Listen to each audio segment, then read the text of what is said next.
Hello everybody, welcome to my channel if you're new. If you've been here before, then thanks for returning, I really appreciate it. Today what we're going to be doing is having a look at a few more of my books. I said last time we did a book video that I would come back and talk about some more books. This time though, I thought I would talk about some of my favourite books which are all about the pictures, and they're slightly historical because I have had them since I was a little girl, so quite a large number of years. I really hope you enjoy having a look down memory lane with me at some of these stories, and I'll tell you a little bit about the books and why the stories and the pictures have stayed with me for such a long time. In the meantime, if you could like, that would be lovely. Just press that button. If you could subscribe if you haven't already, that would be even nicer, so just press that little red button.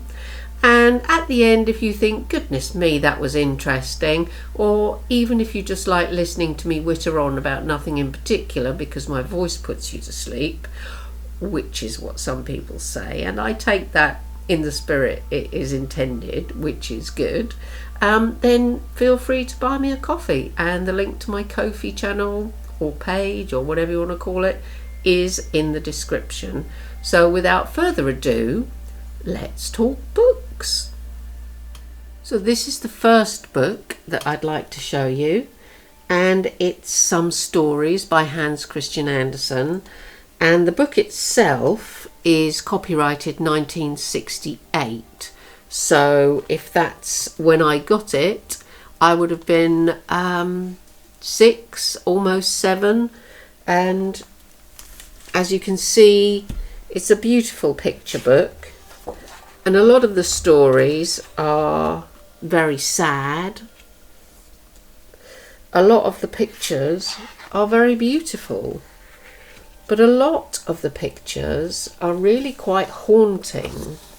And the first one I want to show you in detail is this one here, and it's in a story about what the moon saw, and it's about a young boy wounded in the French Revolution and dying on the throne of France.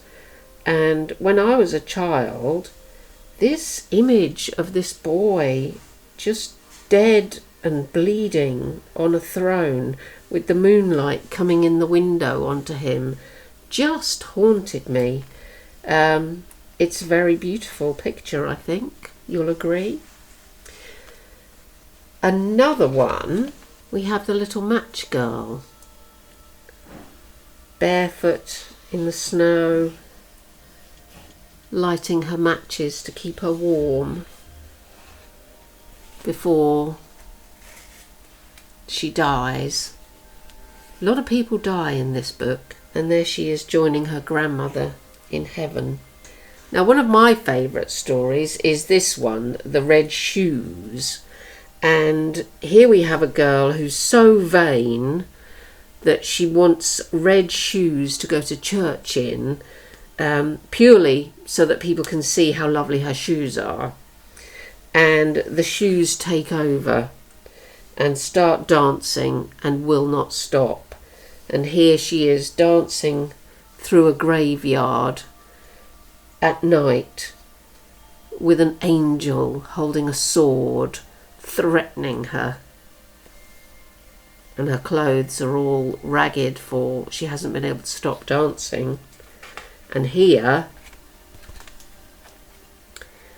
she goes to the executioner and begs him to chop her feet off with his axe, which he does. And when she had confessed her sin, the executioner cut off her feet with the red shoes in them, and the shoes still danced away with the tiny feet in them over the fields and into the dark forest. The executioner made feet of wood for her and a pair of crutches. And on this side you see the angel again and I think it influenced me as a very young child as to how angels are very, in stories, are very dual natured. They either come after you with a sword or they usher you towards your death, because again, she dies. And then my favourite story when I was young was The Little Mermaid. And of course, this is not the Disney version. This is the proper, sad, violent, heart-wrenching, dangerous, and very beautiful story. And I'm sure you all know the story, but here is the version of the witch, and this picture stayed with me for a very long time when I was young, and I think that's where I got my love of purple and green from, because you can see here the witch. She's about to give the little mermaid the poison to drink, which will rid her of her tail and give her feet and legs. But of course, as we all know, she can't speak anymore, and every step, each time she put her foot to the ground, it was as if she trod on knives. Later, while all the others slept, she would go down the marble steps of the palace to cool her burning feet in the cold sea.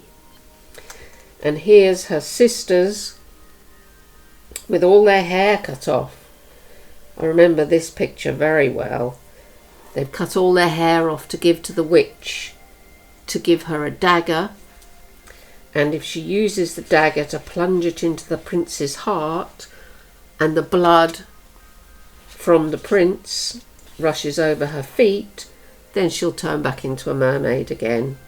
Before the sun rises, you must plunge it into the heart of the prince, and when his warm blood trickles onto your feet, they will again be changed into a tail, and once again you will be a mermaid. But she can't do it. She just can't do it. And she throws herself in the sea to kill herself. So here she is dying. And yet she is raised from death by the daughters of the air, who fly around in the air trying to look for good in the world. We fly unseen through the dwellings of humans, and for each day on which we find a good child who gives pleasure to his parents and deserves their love, the Lord strikes 1 year off our probation, which is 300 years. But for every tear of sorrow we shed over a naughty child, he adds 1 day to our time of trial. So obviously it's going to take a very long time for them to get into heaven.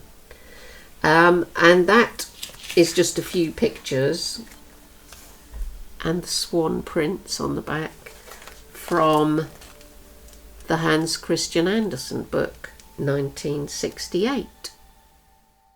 Now these little books are my Flower Fairy books, and these are basically how I learnt the names of all the flowers, the wildflowers that I saw out on my walks, out and about in the woods near where I lived when I was young, and basically it's held me in very good stead, because I found out that not everybody knows the names of all the wildflowers that grow around them. I got them from my parents when I was very young. This one is the only one with a date in it, and it's 1964. So I would be not very old at all in 1964. And all the different books are sewn. They are paper and shiny paper, and they're sewn together. I'm assuming by hand, I don't know, but they have blank pages where the two shiny ones back onto each other, and they're just the most beautiful books ever. This one here, I particularly like the picture of the clover fairy and the big fat bee. Always liked a big fat bee, as you know if you've seen my tattoo story videos. Bindweed here, I've always liked this one because bindweed is such a weed really, and everyone hates it so much, but here it just looks so magical and so beautiful. So that's bindweed. And what was the other one I wanted to show you in here? Oh, here we go, the horned poppy. And this is one of the few pictures where there's actually a landscape that you can recognise in the background. And we do have these growing along the pathways behind the beach where I live. And it's just so lovely to carry the knowledge of these things along with you over the years. And this one I never thought I'd see. I really didn't. I used to love this picture when I was a little girl. I think it was the blue colour. And then I was out on a run a while ago and we went through a field all full of chicory, and it just triggered the memory of this beautiful picture. So there's that one. This spring one is just lovely. As you can see, these books are falling to pieces, but the song of the snowdrop fairy, and you can tell how old it is because she's called the Fair Maid of February. And of course these days we get snowdrops in December, January, but look at the way her wings are the same shape as the snowdrop. Absolutely beautiful. And this one here, I like this one very much because of the details on it.